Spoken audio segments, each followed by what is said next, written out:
और अब बात करेंगे उत्तराखंड की। उत्तराखंड में मौसम ने फिर करवट ली है। उत्तरकाशी के ऊंचाई वाले इलाकों में बर्फबारी हुई है। राजधानी देहरादून समेत अन्य हिस्सों में बादल छाए हैं।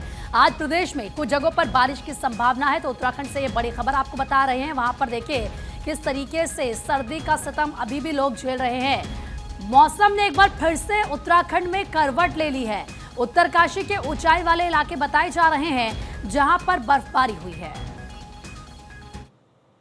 तो वहीं उत्तराखंड के टिहरी, देहरादून, पौड़ी, चंपावत, नैनीताल, उधम सिंह नगर और हरिद्वार में गर्जन के साथ आकाशीय बिजली चमकने का पूर्वानुमान है। साथ ही इन जिलों में हल्की बारिश भी हो सकती है।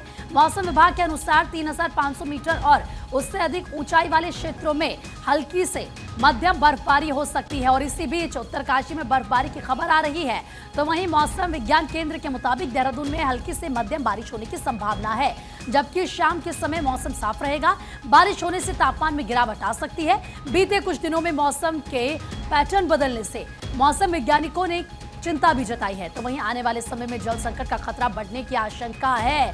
तो देखिए ये ग्लोबल वार्मिंग का असर साफ तौर पर नजर आ रहा है और इसी को लेकर जो वैज्ञानिक हैं वो चिंता जता रहे हैं। हालांकि उत्तराखंड की बात करें तो देखिए उत्तरकाशी के कुछ इलाकों में बर्फबारी शुरू हो चुकी है। फिर से मौसम ने वहां पर करवट ले ली है। टिहरी से हरिद्वार तक हल्की बारिश का अनुमान जताया गया है। देहरादून में भी इसी तरीके से बादल छाए रहेंगे। विक्षोभ उत्तराखंड को प्रभावित कर सकता है, जिसके कारण देखेंगे कि 3 तारीख की रात से जो है देर रात से उत्तराखंड के पर्वतीय क्षेत्रों में कहीं कहीं बहुत हल्की से हल्की वर्षा बर्फबारी मिलने की संभावना है। 4 तारीख को एक्टिविटी थोड़े बढ़ सकती है, जिसके चलते जो उत्तरकाशी, चमोली, रुद्रप्रयाग, पिथौरागढ़, बागेश्वर जनपद है वहाँ पर अनेक स्थानों पर हल्की से मध्यम वर्षा बर्फबारी मिल सकती है। जबकि जो उत्तराखंड के अन्य जनपद हैं वहाँ पर कुछ स्थानों पर बहुत हल्की से हल्की वर्षा मिलने की संभावना है। 5 तारीख को जो है एक्टिविटी कम हो जाएगी, जिसके चलते जो उत्तरकाशी, देहरादून, चमोली, पिथौरागढ़ जनपद है वहाँ पर कहीं कहीं बहुत हल्की से हल्की वर्षा बर्फबारी मिल सकती है। और ज्यादा बातचीत के लिए हमारे सहयोगी हरीश थपलियाल इस वक्त हमारे साथ लाइव जुड़ चुके हैं। हरीश, उत्तराखंड में मौसम ने एक बार फिर से करवट ले ली है। अगर आज बात मौसम की करें तो किस तरह का वहां पर मौसम बना हुआ है? क्या जो मौसम विभाग है वो क्या कह रहा है कि बारिश भी हो सकती है कई जगहों में शाम को?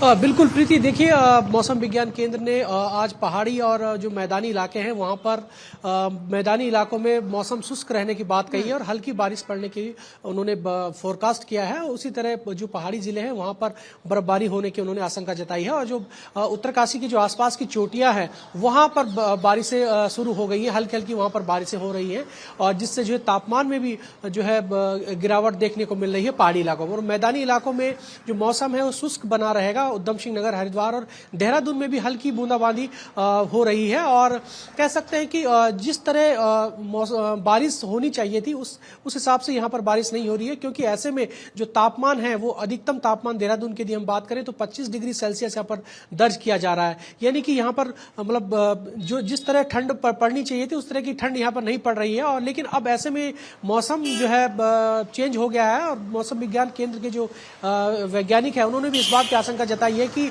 जो उत्तरकाशी के ऊंचाई वाले इलाके हैं या फिर जो उच्च हिमालयी क्षेत्र है वहां पर भारी बर्फबारी हो सकती है। और बर्फबारी होने के चलते जो टिहरी, उत्तरकाशी, चमोली, पिथौरागढ़, नैनीताल जो ऐसे इलाके, ऐसे जिले हैं वहां पर बारिश हो सकती है और जिससे तापमान में जो है गिरावट हो सकती है। यानी कि ठंड एक बार फिर जो है लौट के आएगी, क्योंकि बीच में लगभग 10 से 15 दिन का यदि हम रिकॉर्ड देखें तो कोई ठंड यहाँ पर महसूस नहीं की गई। गर्मी मतलब ठीक ठाक गर्मी यहाँ पर हो गई थी। तो ऐसे में अब जो है वेदर है चेंज हो गया है।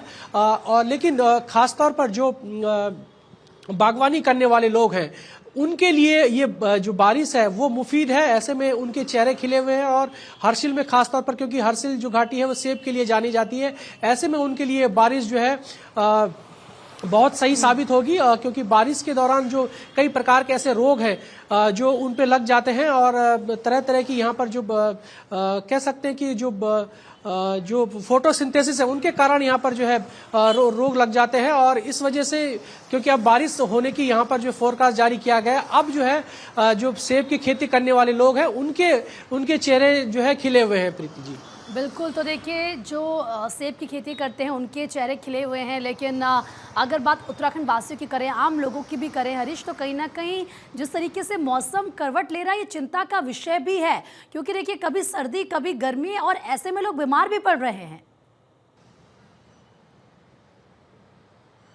बिल्कुल बिल्कुल, देखिए यदि मैं स्वास्थ्य महकमे की बात करूं, यदि क्योंकि आजकल यहाँ पर जो मौसम है वो चेंज होने से यहाँ पर जो एलर्जिकल दिक्कत यहाँ पर लोगों को ज़्यादा हो रही है। अस्पतालों में डॉक्टरों से हमारी बात हुई तो निमोनिया की ज़्यादा केसेस यहाँ पर आ रहे हैं, चाहे वो ज़्यादा चपेट निमोनिया केस में बच्चे हो रहे हैं।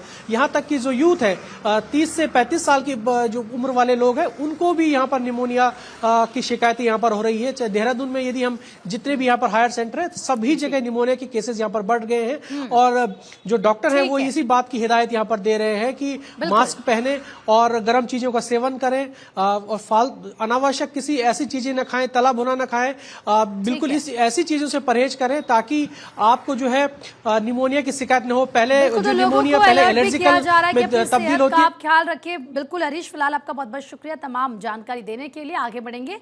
38वें राष्ट्रीय खेल के 7वें दिन भी कई मुकाबले और बास्केटबॉल में 3 और वॉलीबॉल में 6 मुकाबले, बैडमिंटन में पुरुष और महिलाओं के 5 इवेंट हैं। इसके अलावा हॉकी में पुरुष और महिला वर्ग में 6 मुकाबले, बास्केटबॉल में तेलंगाना तमिलनाडु में भिड़ंत। तो देखिए क्योंकि लगातार आप देखिए कई टीम्स ऐसे हैं जो खेलती हुई नजर आ रही हैं।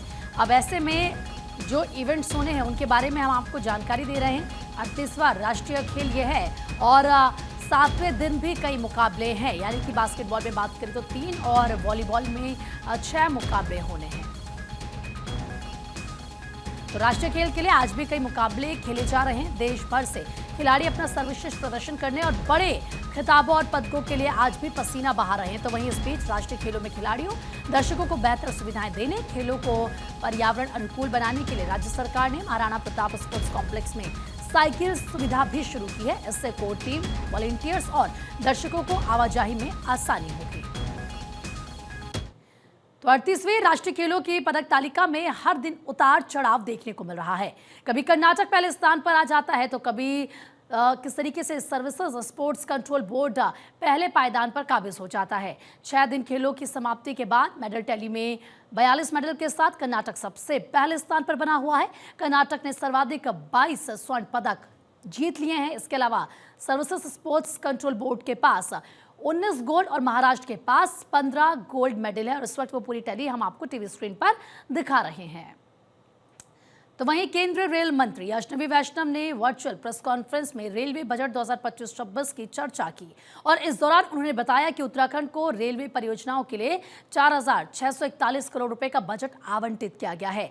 यह आवंटन राज्य के रेल नेटवर्क को सुदृढ़ करने में सहायक होगा। आम बजट में इस बार रेलवे को 2,52,000 करोड़ रुपए का आवंटन किया गया है।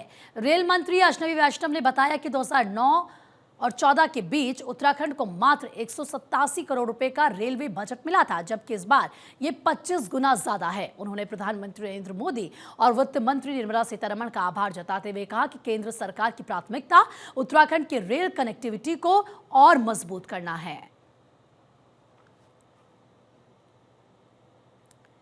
तो केंद्रीय बजट में उत्तराखंड के लिए खास रेल बजट के लिए सीएम धामी ने पीएम मोदी का आभार जताया।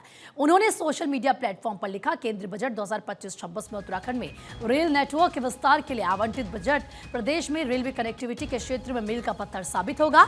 इस बार का आवंटित बजट इसीलिए भी विशिष्ट है कि ये 2009 और 14 में आवंटित बजट की तुलना में 2,382% अधिक है।